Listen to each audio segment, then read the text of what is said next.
What happens when a late-night talk show host's ego collides with one of Hollywood's most authentic voices? Tonight, we're diving into the explosive confrontation that left everyone in the studio speechless and changed everything. This is the untold story of how one interview went from friendly banter to career-defining chaos in a matter of minutes. Make sure to subscribe and drop a comment below, because you won't believe how this unfolds. The studio lights were blazing as usual that Tuesday evening, casting their familiar warm glow across the iconic desk where countless celebrities had shared their stories. Edebiri walked onto the set with her characteristic confidence, wearing a stunning emerald green blazer that perfectly complemented her radiant smile. The audience erupted in applause, clearly excited to see the breakout star, who had captured hearts nationwide. Ladies and gentlemen, please welcome the incredibly talented Edebiri, the host announced with his trademark grin, though those who knew him well might have noticed something slightly off in his demeanor. There had been whispers backstage about his mood that day, something about ratings, pressure, and network demands.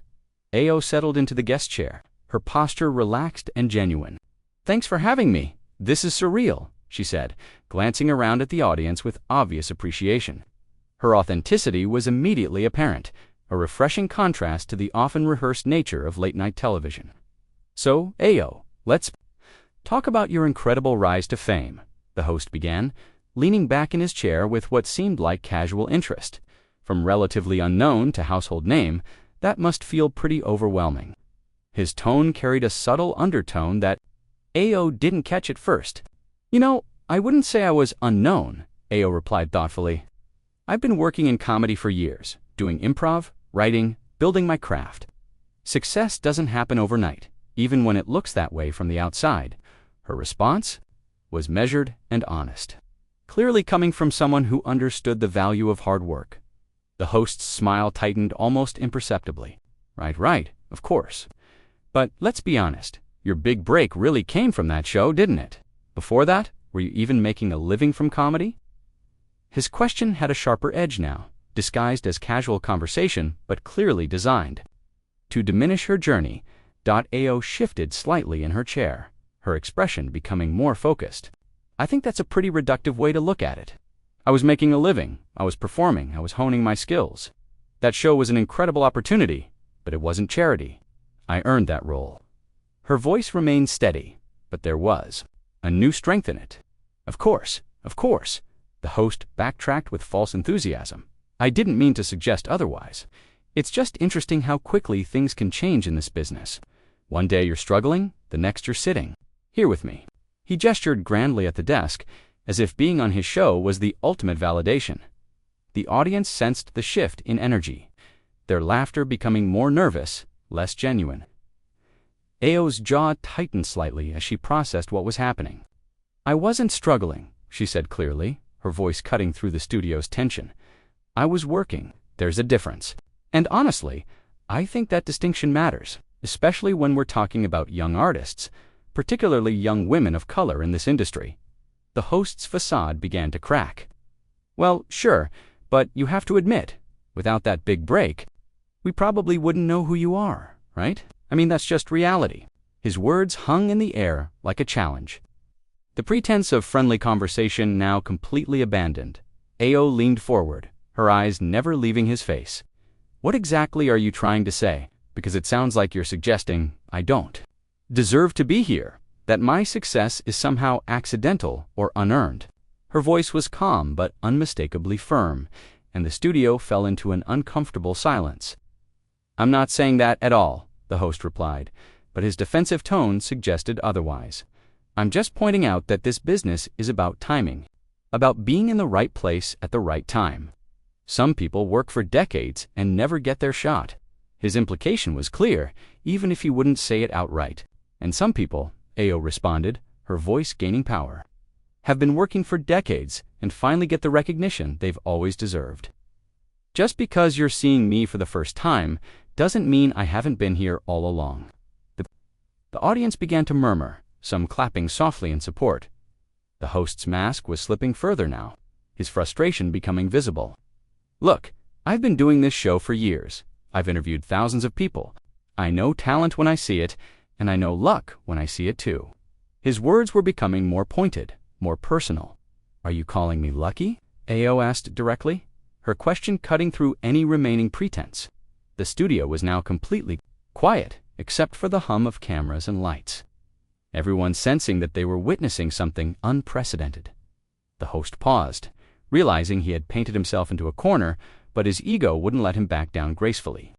"I'm calling it what it is," the host said, his voice now carrying a cold edge that made several audience members shift uncomfortably in their seats. This industry rewards certain people at certain times for certain reasons. Sometimes it's talent, sometimes it's timing, sometimes it's other factors. His pause was deliberate, loaded with implication. Yo's expression hardened, her professional composure masking the fire building inside her. "Other factors? What exactly are you implying?" Her question hung in the air like a gauntlet thrown down, demanding honesty from someone who had built his career on calculated charm. The host glanced toward his producers in the wings, perhaps hoping for some kind of intervention, but finding none. The show was live, and there was no escaping the corner he had backed himself into.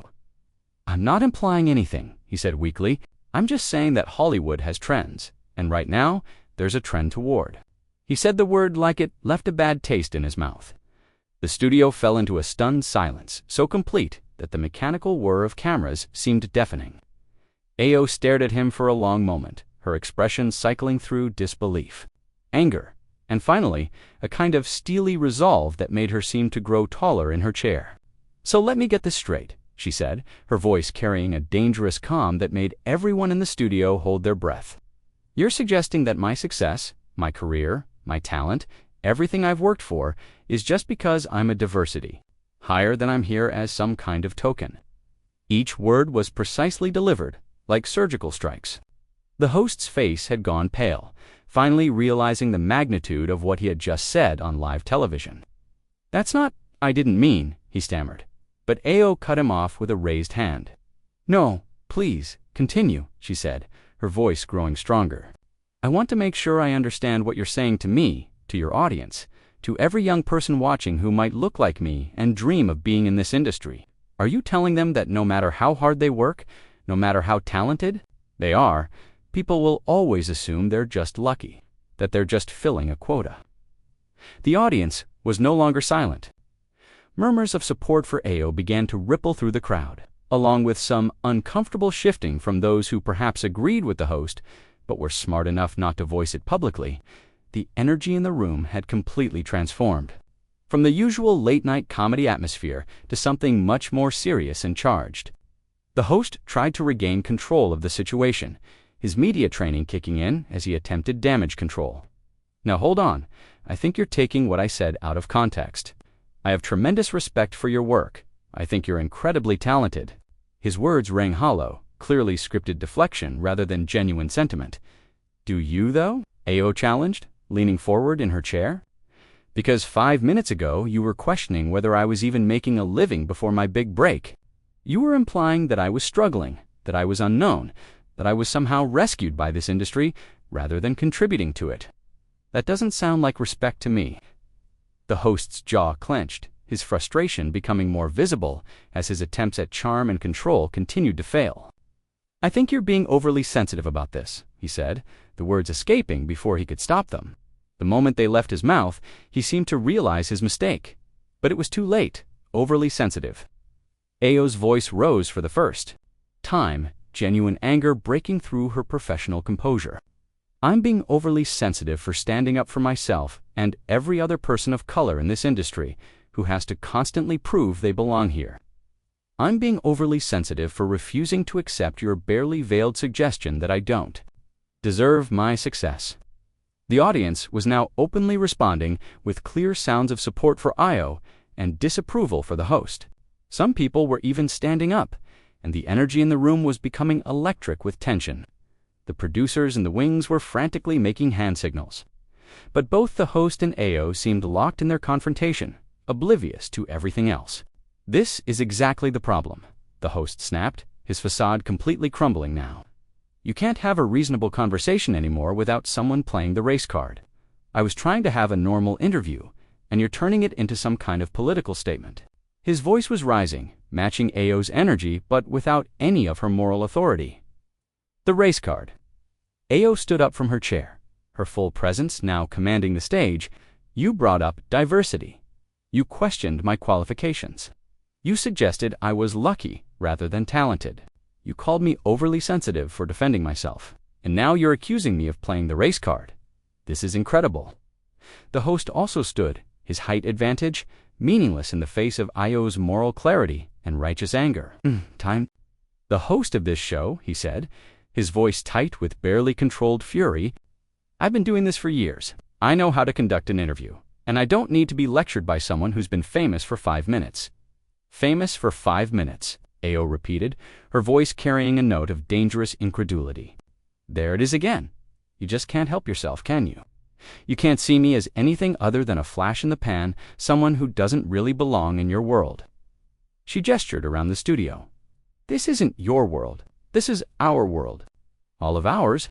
And the fact that you can't see that is exactly why we're having this conversation. The tension had reached a breaking point, and everyone in the studio could feel it. The host's face was now flushed red, his carefully constructed television persona completely shattered. You know what? He said, his voice shaking with barely contained rage. I don't have to stand here and be disrespected on my own show. This is my stage, my audience, my network. He pointed an accusatory finger at Ao, completely abandoning any pretense of professionalism. Ao looked at him with something approaching pity, her anger now tempered by the realization that she was watching someone self-destruct in real time. Your show, your stage, your audience, she repeated slowly. Do you hear yourself? Do you understand that this attitude, this ownership mentality, is exactly what's wrong with this industry? The audience was now fully engaged in the confrontation, with clear battle lines drawn. Some were cheering for Ao, others were uncomfortably silent, and a few seemed to be supporting the host. The energy was explosive, unlike anything that had ever happened in the normally controlled environment of late-night television. I've worked my entire career to build this platform, the host continued, his voice growing louder and more erratic. I've earned the right to ask questions, to challenge my guests, to have real conversations. I don't need someone who's been in the spotlight for a hot minute telling me how to do my job. His words were coming faster now, fueled by panic and wounded pride. Real conversations. Ao's voice cut through his tirade like a blade. Is that what you call questioning my qualifications? Suggesting I'm a diversity hire, and then calling me overly sensitive when I defend myself? You call that real, because I call that cowardly. I call that the kind of passive-aggressive nonsense that people have been getting away with for decades. The host's eyes flashed with something dangerous. Cowardly. Cowardly is hiding behind social justice rhetoric every time someone asks you a tough question. Cowardly is assuming everything is about race when maybe, just maybe, it's about talent and hard work. His voice was now at full volume, echoing. Through the studio, Ao stepped closer to him, her presence filling the space between them. You want to talk about talent and hard work? Let's talk about it.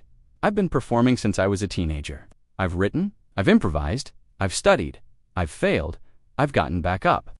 I've earned every single opportunity I've been given. What have you earned except the privilege of sitting behind that desk and making other people feel small? The words hit the host like physical blows, and for a moment, he seemed genuinely stunned. The audience was completely silent now, sensing that they were witnessing something that would be talked about for years to come. Even the production crew had stopped their frantic signaling, transfixed by the raw honesty of the moment. How dare you? The host whispered, his voice now dangerously quiet.